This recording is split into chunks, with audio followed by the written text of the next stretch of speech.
Attention, ce témoignage n'a pas pour but de faire la promotion d'un homme de Dieu ou d'un quelconque ministère, mais le but de montrer les œuvres accomplies par notre divin Maître, le Seigneur Jésus-Christ, et de le révéler au monde comme Fils de Dieu et vrai Dieu.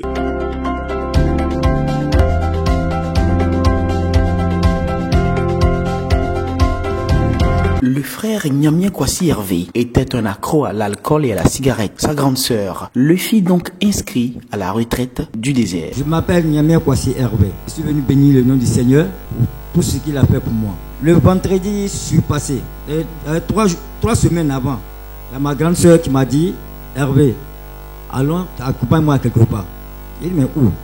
Elle dit, là où on va, Dieu fait des merveilles. Il dit, mais il y a quoi?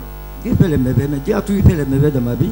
Et bon, et lorsque nous sommes arrivés, elle m'a mis à la retraite. Elle a payé la retraite pour moi et ma femme. Et depuis lors, les 3 jours, quand nous sommes sortis de cette retraite, ce qui me fatiguait, c'était la boisson et la cigarette. Après ces 3 jours de retraite, il n'a plus consommé une seule goutte d'alcool et n'a fumé aucune cigarette depuis plus de 2 semaines, alors qu'il lui était impossible de s'en passer. Il ne pouvait même pas économiser. Après les 3 jours de la retraite, je vous assure, il ne sait pas ce que c'est que la cigarette, ce que c'est que la boisson dans ma vie. Jesus! Je me suis dit d'abord, quand j'étais à la retraite, mais 3 jours ici, 3 jours finis. Bon, le diable me dit, il est partout. Il va m'attraper. Donc je suis venu sécuriser les 3 jours qu'il y a eu à faire là-bas.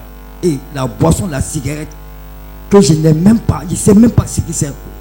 Que ça, d'après toutes 3 semaines, je ne regardais pas 5 francs. À cause de la cigarette surtout. Et depuis ces 2 semaines, je suis venu sécuriser. Voici ce que j'ai apporté. Au nom du Seigneur. Ainsi, depuis qu'il n'a plus bu et fumé, il a économisé ce qui lui servait à acheter la cigarette pour le remettre aux enfants de la Viva. Ces centaines d'enfants pris en charge par l'ONG Betsaël. Je ne pouvais pas faire toute une journée sans prendre la cigarette. Au moins, s'il n'est rien plus, au moins 200, 300. Et j'ai gardé l'argent des cigarettes. Voilà ça. Les enfants pourront manger avec.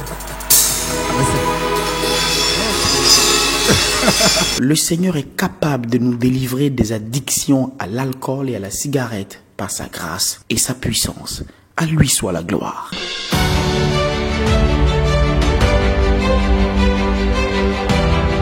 Le berger Achiapakom Marie croit que si la maladie n'est pas le problème ultime, alors la guérison ne peut être la solution finale. Si le péché est le problème ultime, alors le salut est la solution suprême. Faites de Jésus votre Seigneur et Sauveur. Romains 10, 9 à 10.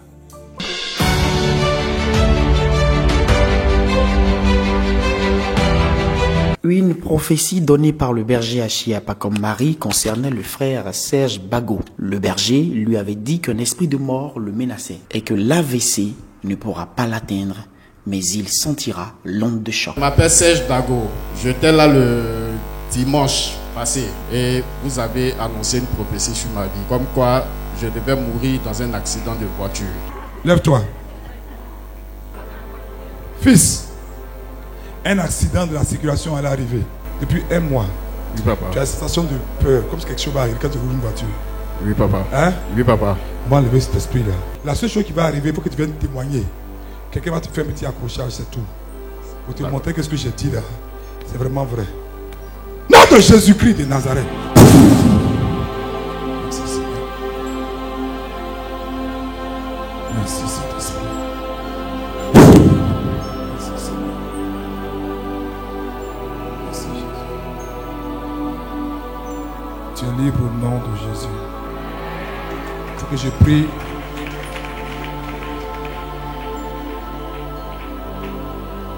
Merci. Tu ne feras pas d'ABC aussi. Mais papa, Dieu s'est glorifié dans ma vie. Vous avez donné la prophétie comme quoi il y avait un esprit de mort qui planait sur ma vie. Et que je devais mourir dans un accident de voiture. Et vous avez prié pour ne pas que cela arrive. À la fin de la prière, vous avez dit que même l'AVC ne m'atteindra pas. et que je viendrai ici pour rendre témoignage. Au lendemain de cette prophétie, il était au travail quand il a commencé à ressentir des malaises inexpliqués. Il s'est retrouvé à l'hôpital où les examens faits n'ont rien révélé d'anormal. Et le lendemain matin, je me suis rendu au boulot. J'étais avec mon patron, on faisait des courses. Donc lorsque on faisait les courses, j'ai senti une migraine. Et nous sommes partis à Yopougon, nous sommes revenus aux deux plateaux, la migraine persistait. Nous sommes arrivés au ballon, j'ai dit à mon patron, vraiment, je ne voulais pas vous dire pour vous apeurer, mais ça ne va pas chez moi. Parce que hier, j'étais à une prière, j'ai reçu une révélation, mais j'ai l'impression que quelque chose est en train de se passer en moi. Il m'a dit, bon, arrivé à la maison, je vais te libérer pour que tu puisses te reposer. Quand nous sommes arrivés chez lui, nous sommes descendus du véhicule. Et là, j'ai commencé à me sentir vraiment mal. Il a demandé à ce qu'on me donne un matelas pour que je me tende. Mais l'état dans lequel j'étais ne le réconfortait pas. Il a demandé à ce qu'on m'évacue à l'hôpital. Ils ont voulu me faire des injections. Je leur ai dit non, parce que je savais ce qui se passait, puisque j'avais déjà la prophétie. Et ils ont pris ma tension était de 12,6. Ils ont pris ma température, elle était de 37. Ils m'ont fait un prélèvement pour me faire un bilan de santé. Tout était vraiment normal. À part le fait qu'on m'a dit qu'il y a et les globules rouges qui sont légèrement plus que les globules blancs. Donc, mais ça ne posait pas de problème. Et j'ai dit, mais donc je peux rentrer à la maison. Il dit non, tu restes en observation. Mais un événement étrange et anormal s'est produit au niveau de ses pieds pendant qu'il était à l'hôpital. Il raconte. Pendant que j'étais là, mes pieds tremblaient comme si on avait coupé, quand on coupe la queue d'un magouillard, de la manière ça sautille. Je voyais mes pieds sauter comme ça. Tout le monde dans la salle voyait, mais je ne sentais plus mes pieds. Et j'ai dit, je sens plus mes pieds, je sens plus mes pieds. Il y a un infirmier qui a pris une aiguille, qui a commencé à me piquer le plat des pieds pour faire sortir le sang. Et c'est par la suite que j'ai commencé à voir mes pieds. C'est donc à juste titre qu'il est venu rendre gloire au Seigneur. Et je suis venu glorifier le nom de Dieu parce qu'il m'a sorti du pouvoir de la mort. Donc papa, pendant que vous étiez en train de prier, vous avez dit que je n'allais même pas avoir l'AVC. Et vraiment, je bénis le nom du Seigneur pour ce qu'il a fait dans ma vie. Le Seigneur nous prévient du danger et nous en délivre. Son nom soit glorifié. Le berger Achiapa comme Marie croit que si la maladie n'est pas le problème ultime, alors la guérison ne peut être la solution finale.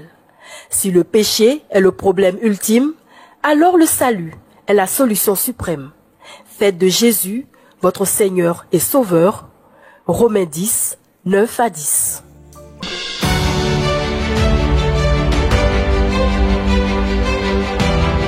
La sœur religieuse consacrée au cours d'une prière au ministère catholique du combat spirituel, le berger Achiapa comme Marie avait donné une prophétie la concernant, disant que les choses avançaient avec lenteur dans sa vie, mais qu'elle serait affectée en Europe. Ma première fois, je suis arrivée, c'était le 2 février de cette année. Et puis, vous avez prophétisé sur ma vie. Il y a eu la parole de connaissance qu'il y avait lenteur. Et puis, on mettait beaucoup d'appels sur moi dans ma communauté, tout ça. Et puis, vers la fin, vous avez dit que si tu ne fais pas attention, tu risques d'aller en Europe, là-bas. Je ne sais pas si tu veux être religieuse ou bien si tu veux servir Dieu ou bien travailler dans une école catholique, mais je ne sais pas.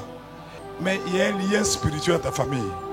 Et tu vois qu'il n'y a pas beaucoup d'évolution dans ce que tu fais. Il y a un lien de famille. Les attaques, c'est comme si tu n'es pas aimé. Tu vas dans une maison, tu détestes. Tu es avec des gens, des affaires tombent sur toi. C'est un esprit de famille qui fait ça. Il n'a pas accepté ça là. Actuellement même, je suis affectée le 10. Normalement, je suis cette année à... Et là, j'ai des problèmes, des bizarreries comme ça là. Et donc, la responsable... Hey! Je casse le pouvoir au nom de Jésus. Merci Seigneur. Merci Jésus. Tu es libre au nom de Jésus. Le pouvoir là est sorti, est cassé. Et tu vois même que tu risques d'aller faire une formation en Europe. Donc, depuis le premier... Donc...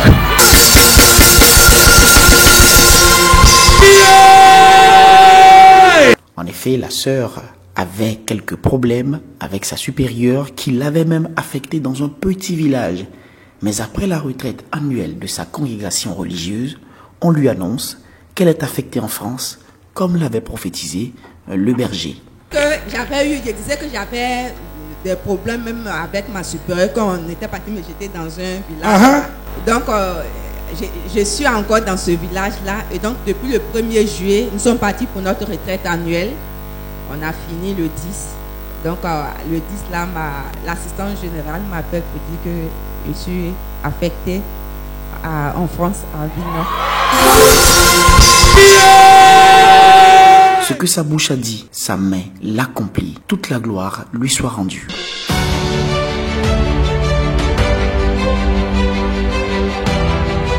La fille de la sœur Blé Catherine vit en Guinée. Elle est enceinte et était malade. Sa mère est donc venue à la prière au ministère catholique du combat spirituel avec une photo d'elle. Au cours de la prière, le berger Achia, pas comme Marie, donna une prophétie d'une maman qui prie pour sa fille qui s'appelle Sita. Il s'agissait d'elle. Je m'appelle Blé Catherine. Dieu a fait ma fille à la Guinée. Elle m'a appelé, elle dit qu'elle est malade, elle est enceinte. Donc j'ai appris le vendredi dernier, j'ai envoyé sa photo ici. Papa a dit, il y a une fille, on appelle Sita. Si sa maman elle a une carte, elle est pris. Depuis lors, sa fille se porte très bien et tout va bien. Donc je me suis levé, je suis venu, tu as prié pour lui. Ça va. Elle est guérie. Son pied était enflé, tout ça. Ça va, attention, tout ça là, ça va. Tout est réglé. Tout a arrêté, vendre maintenant. Toute la gloire soit rendue au Père, le Dieu de l'impossible. Attention, ce témoignage n'a pas pour but de faire la promotion d'un homme de Dieu ou d'un quelconque ministère, mais le but de montrer les œuvres accomplies par notre divin Maître, le Seigneur Jésus-Christ, et de le révéler au monde comme Fils de Dieu et vrai Dieu.